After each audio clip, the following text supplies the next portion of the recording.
the videos that you guys are about to watch, it's rendering. So I just thought I'll say a few words about the overheating, because in the Facebook forum and on YouTube and everywhere, the questions and the comments that I'm getting is, does it overheat? Yes, it overheats, guys. It overheats. It overheats. There's no way about it.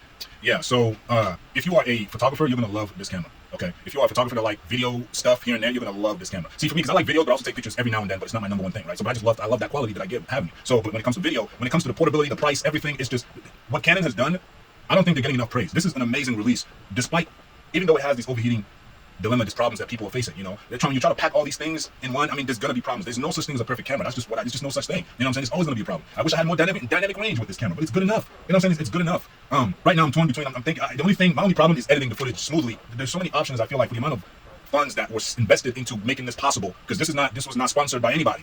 I came out of pocket for this. You know what I'm saying? So I really have to make sure that if I'm going with this option, it's going to work for me and the things that I'm trying to do. And a lot of the things I'm trying to do, based on my location and the budgets of the people around, my shoots really never go past 3-4 hours. You feel what I'm saying? That's a long time for a shoot. You know, so knowing that information and knowing the limitations of this camera, honestly, for me, it's perfect. Because if I plan my shoots right, now, if I do end up experiencing overheating on site, then that might turn that 2-3 hour shoots. I might add another hour to it, right? You know, but at the same time, if you're getting your main shots in those higher frame rates that you're looking, I don't want this intro to be too long. But the review of the camera is already long enough. But I was in a forum, the Facebook forum, just answering some questions, and a bunch of the many questions that people are asking. Did mine overheat?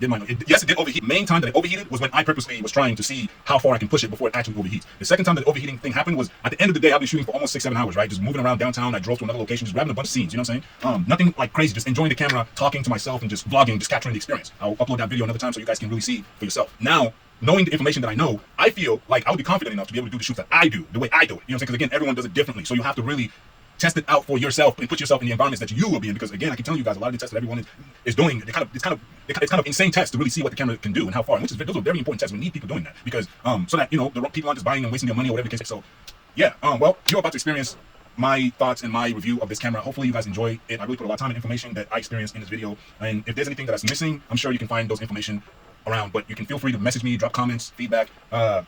Yeah, man, y'all stay blessed. Have a great day. And just remember that, you know, the camera is only one tool, man. You know what I'm saying? I think learning to edit is better than having the best camera possible, because that's, you know, editing is that's what's going to set you apart from, you know, anybody. So I don't know. But those are my thoughts. What else do I want to say? Again, I've been in the forum, and if you want to join us in the forum, you can. It's just the Canon EOS R5 and 6 owners. I love that forum, man. Oh, all right. Good morning, everybody. Day 2, man. I've been editing all night. Slept for a little bit. I just heard the doorbell ring. No, I think the new CF Express card is here. Let me go grab it 1 second. It is. It came in the mail, boy. What if I didn't even check? What if it was completely something else? Oh man, yeah, man. This is the Delkin 256. This is gonna give me more space. I'm gonna check it, man, because I'm gonna check it. I need to be able to use at least one card through a whole video shoot. So I may not return the other one just yet, because the shoot I have coming up on Saturday, I want to be able to get it all in 8K and 4K 120, nothing else. Okay. So and don't get me wrong, the 4K HQ, which is the one that uses the whole 8K sensor, looks amazing. I have to be honest, that looks amazing, but I need to use that 8K raw. I need that. Wow, this is super fast. Yeah, man. So we're gonna see what's up. They also have a 1 terabyte version of this.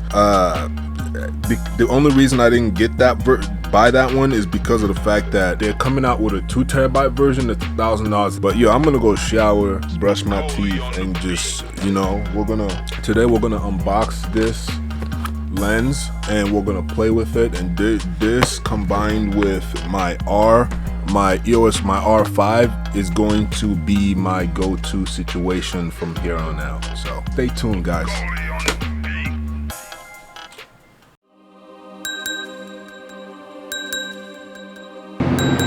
So yeah, so that setup right now that I have is pretty, as you can see, it's got some weight on it, you know what I mean? Holding that all day long, especially using this lens. This is really my go-to lens. Oh my god, this feels so good, bro. This I don't know if I would ever use this control ring. I'd probably.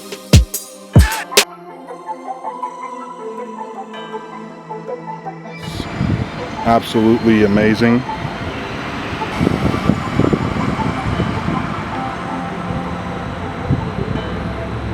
Like, I can't explain. I know the stabilization is on, you know, but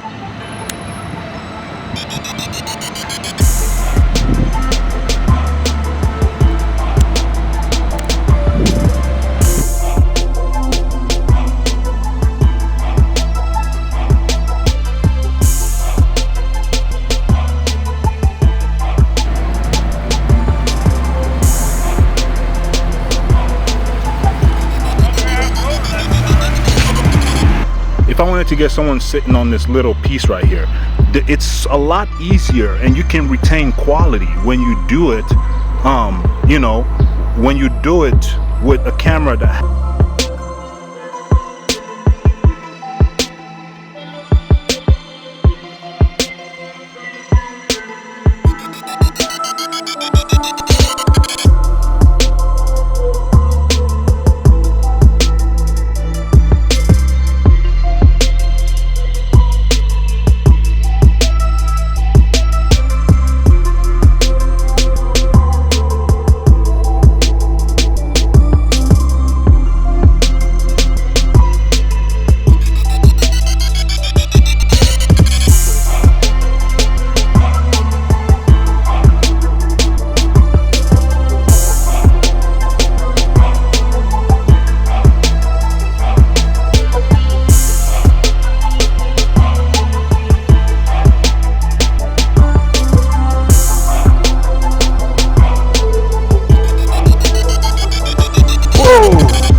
What's poppin', yo? How's it going, everybody? Welcome back to a brand new video today.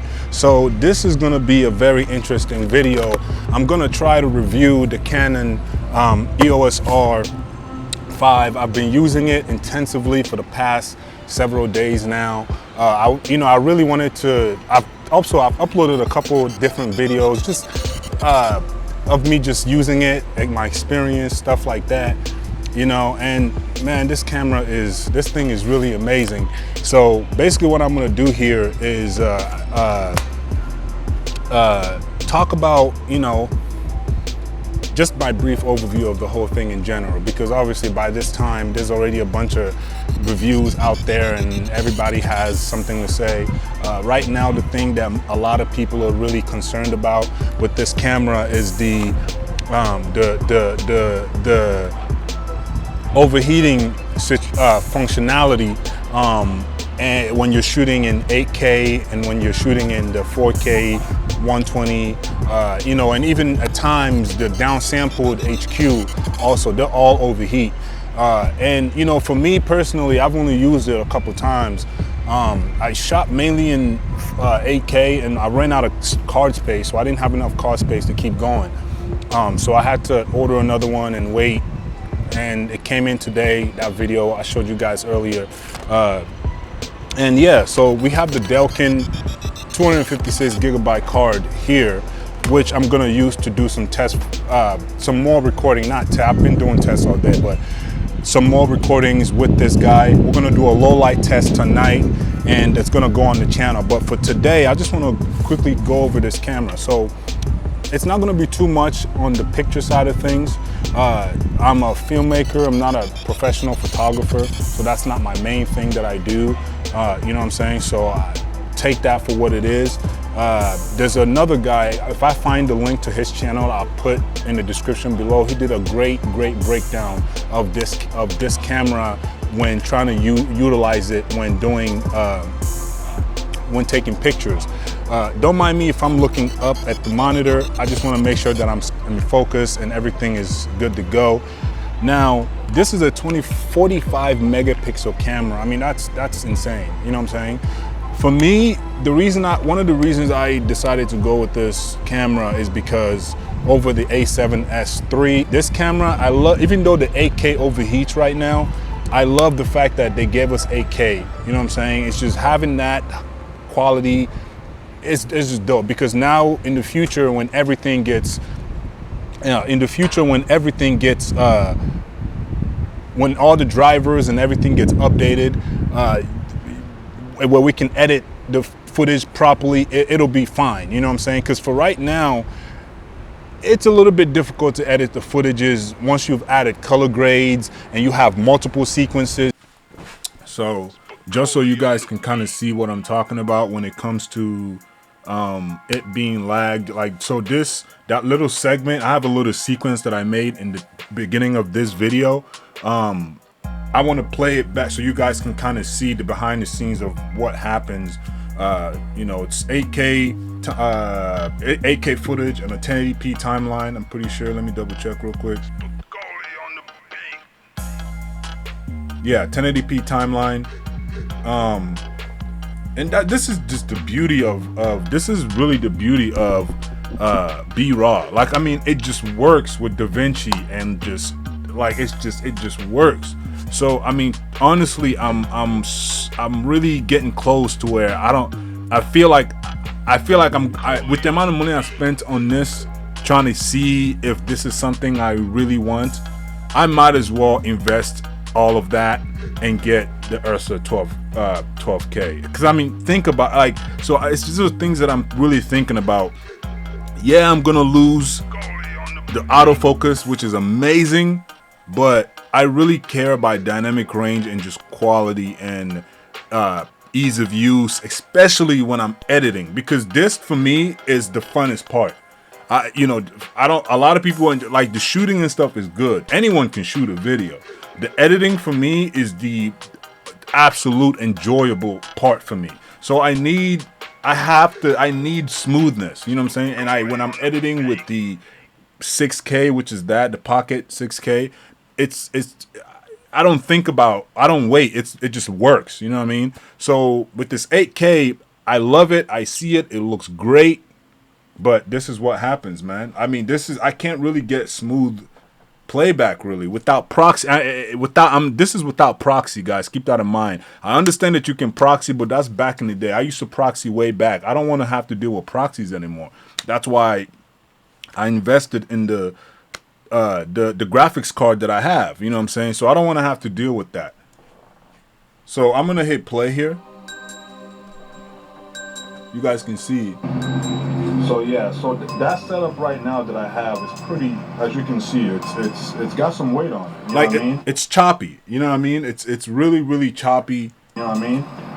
Holding that all day long, especially using yeah. So I just wanted to show you guys real quick. Let's get back to the video. Today I edited the music video that I shot a couple days ago. The first day I got it, I shot a music video, quick, nothing crazy, just a quick video. And I really enjoyed the way the footage looked. But after I added color grading and all that stuff on it, it was a little bit hard to actually, it was difficult to get it to play, you know, fluently. Not that it didn't play, it was enough for me to actually do my editing. And not to mention, I was on a 4K timeline. You probably want to edit this on an HD timeline. It'll make it, it'll use less memory, and it'll just make it a lot easier for you when you're trying to really have a great experience trying to edit the video, you know what I mean?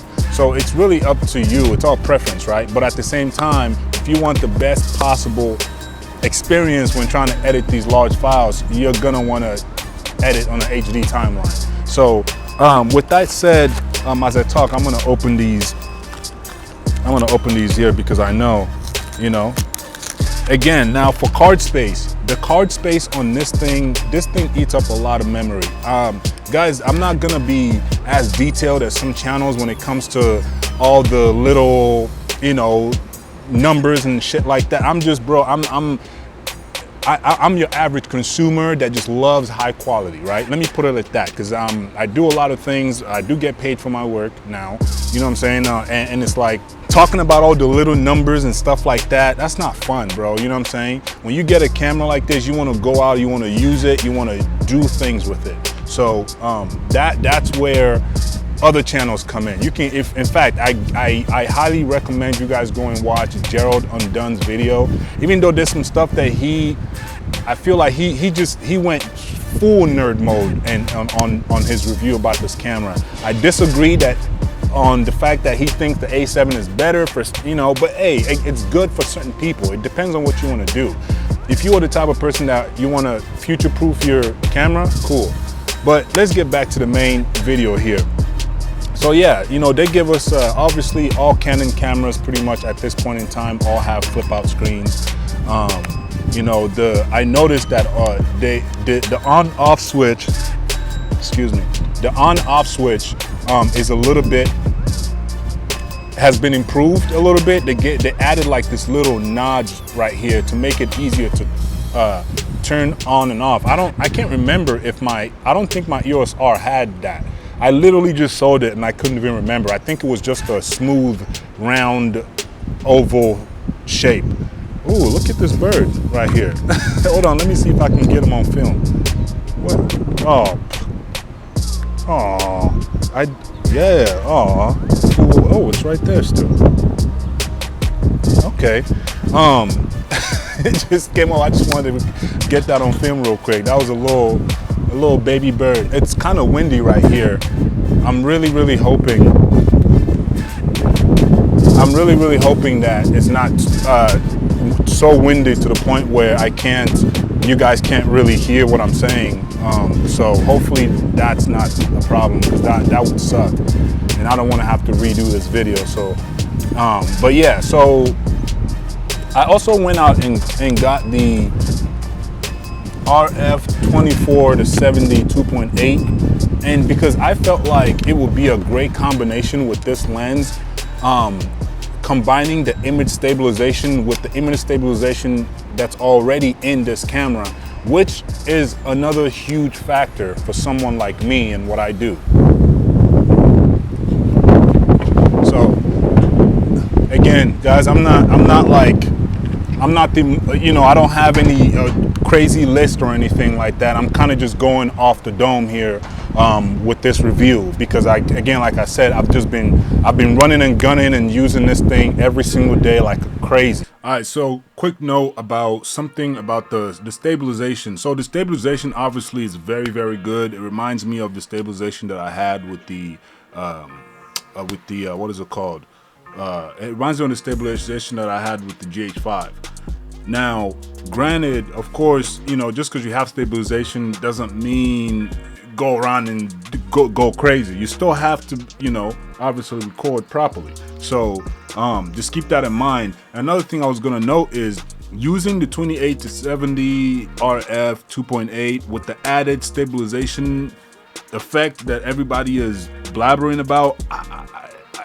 You know, I don't know, man. I don't know. I felt like it obviously did a good job. I want to do some more testing with that, because I'm really just wondering if you buy this lens, is it really worth it to get that RF lens if you could just get an adapter and use your Canon lenses already? Because if you're like me, you have a bunch of them. So I don't know, man. You guys tell me. Please leave some feedback. Drop in the comments. If you made it, if you're still watching this video right now and you're still here, please drop in the comments. Still here. Interact with me. Thank you. Stay tuned. Damn, that's really windy. I hope that wind is not distracting from what I'm saying and everything that's happening right now. Damn, that would really suck. But so what else do I want to say about this? So yeah, you know, obviously you have the mic jacks on the side here, you have the headphone jack, you have the flash input, you know, you have the HDMI. It's not a full HDMI, unfortunately. You have the USB-C, which you can use to live stream or charge your device.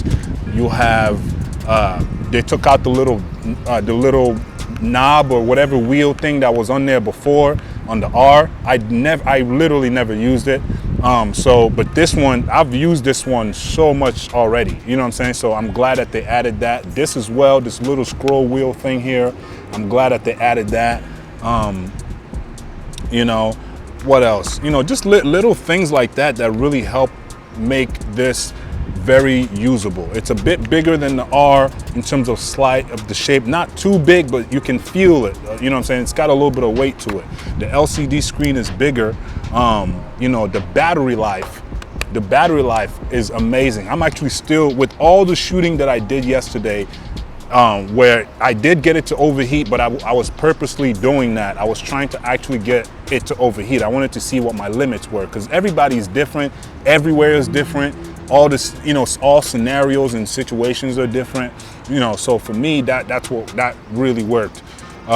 So for me, for the battery to last this long, that long was amazing. I mean, I shot a lot. I filled up my SD cards, and I still have 3 bars left. So I'm gonna get 1 or 2 more of these newer version of these batteries. Man, these things are good. They did a great job. So yeah, you can shoot 8K RAW, of course. I'm gonna put up all the frame rate. In fact, I'm just gonna put a screenshot of Gerald Undun's little thing of all the frame rates you can shoot here, because I'm not gonna get into all that technical stuff. But from a user standpoint, this thing felt like a piece of cake to use. Like, if you knew nothing about nothing, of course, you can pick up any camera and do what you had to do. But if you wanted quality and you didn't want to have to deal with all that extra knowledge, this camera just makes it so easy. The only thing about this camera, in my opinion, is the fact that trying to edit the footages if you don't have the right gear or the right tools is going to be a problem.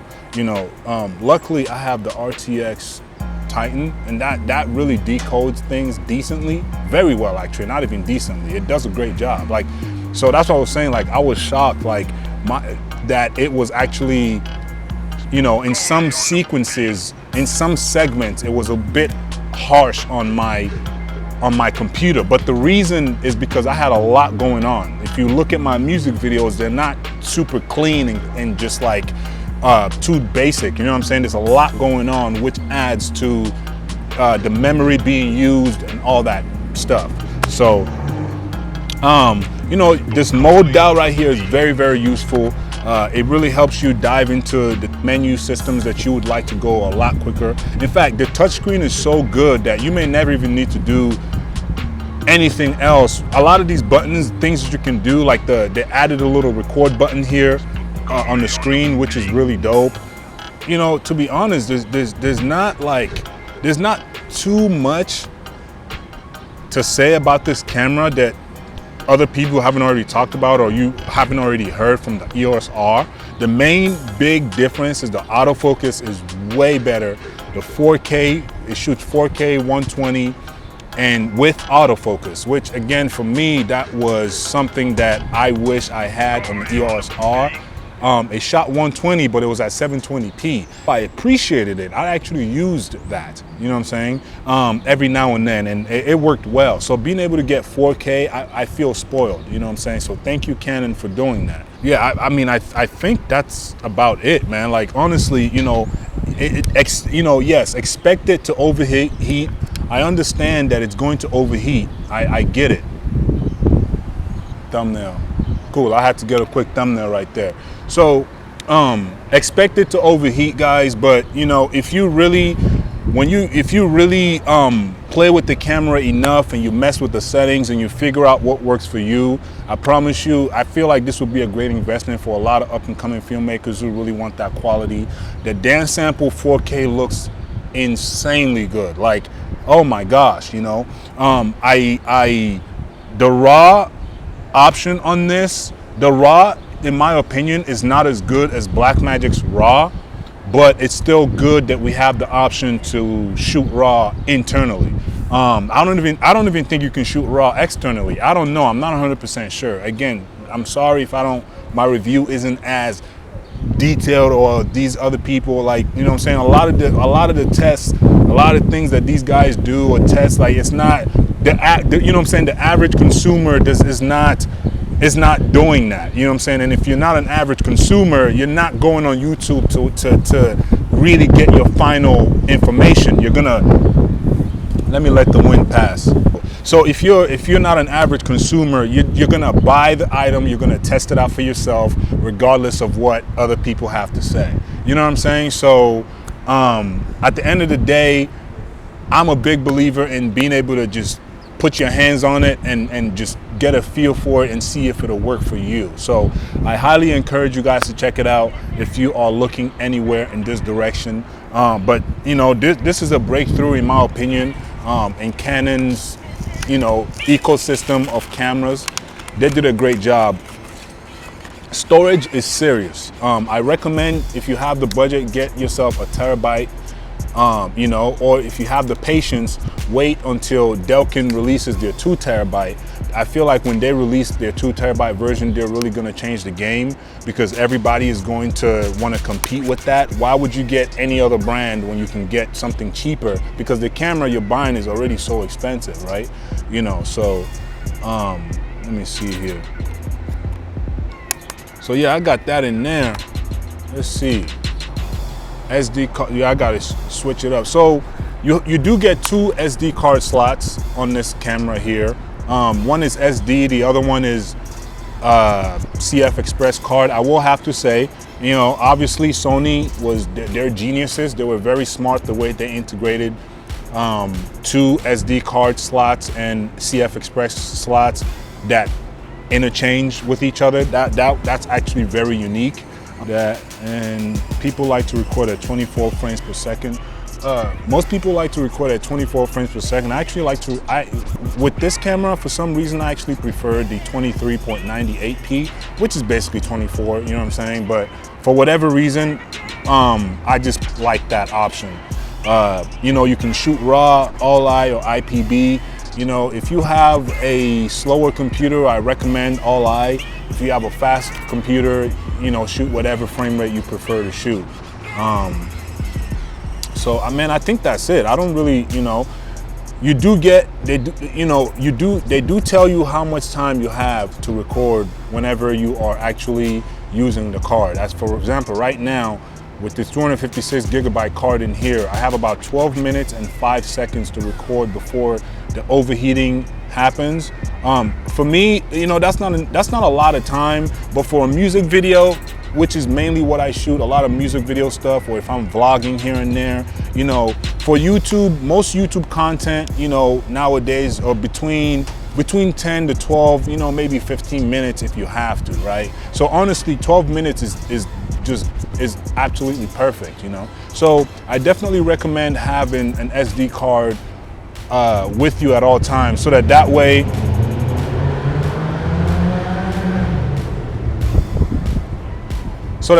whenever you're in a situation where you run out of space like I did the other day, you at least have something secondary, even if you have to reduce the quality, because you still have to remember, even if you're shooting in a lower quality, this is still a very high frame rate. This is still a very powerful camera, so the quality is still very good. A lot of people have mentioned things about the line skipping and all that stuff. Yeah, it happens. Yeah, it may not be as good, but there might be situations where you don't need the highest quality. You know what I'm saying? If you are in this environment where you have enough good lighting, you have all that, you may not need to record at the highest resolution or whatever the case may be. So just make smart decisions when trying to utilize what you're shooting with this camera,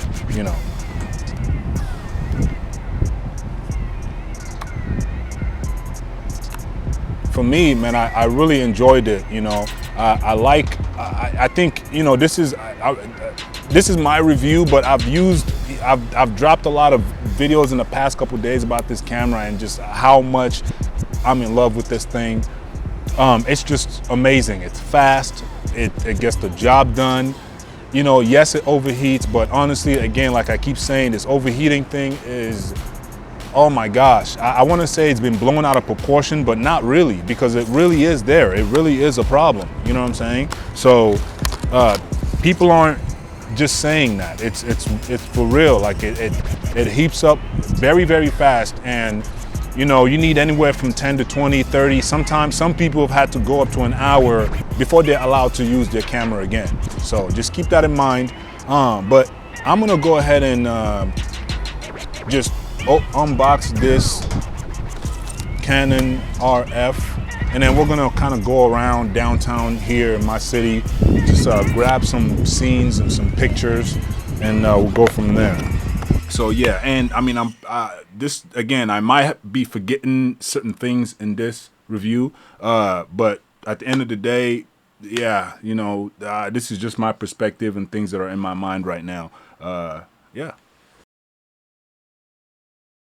Because I have a beefy system, and still it gives it's you can edit it, but it's not as smooth as the Blackmagic B Raw. You know what I'm saying? So now, with that information, editing it, putting it together, I mean, everything was good, but it's just like I said, the only issues that I had is editing the footage smoothly. Not that it didn't work after you've added color grading and all that stuff. So maybe the best thing to do with this camera is you put it on the timeline, you edit without color grading it first if you want smoothness, and then you go back and you color grade it, or you add, if you're shooting everything in the same settings, you add an adjustment layer, you add your color grading, and then you go in each take underneath and adjust as need be. You know what I mean? That was my only thing, And then secondly, yeah, so I'm gonna just keep recording scenes and uploading. I really would love to get the Ursa 12K in my hands. If I decide after this video shoot that I have to do on Saturday, I'll have a better idea if I want to keep this camera or return it. Because if I can't go through a whole because I know I already shot a music video with it and stuff, but that was just to test out the camera. I was excited. I was just trying to see, just experience the beauty of this magnificent creation that Canon has given us. So after that whole experience was dope, and it was dope. I mean, I put that whole video put together so fast. You know what I'm saying? So it's up there. You can check it out. I'll probably link it somewhere. But they really, people are very. Yeah, that shit is crazy, man. The overheating thing is just crazy. It's no joke, but it does, man. It does overheat. But I'm telling you, the quality that you're getting after you see it, it's almost like what are you complaining about? Because at the end of the day, once you've captured those moments, that's what matters. Seeing it in post and when it's done in your client's face, and that's what matters. And you know what I'm saying? So sometimes you have to go through some hard times to be able to get great things. If it was easy, if this camera did not overheat, Canon could very well be charging up to $7,000 probably for this camera.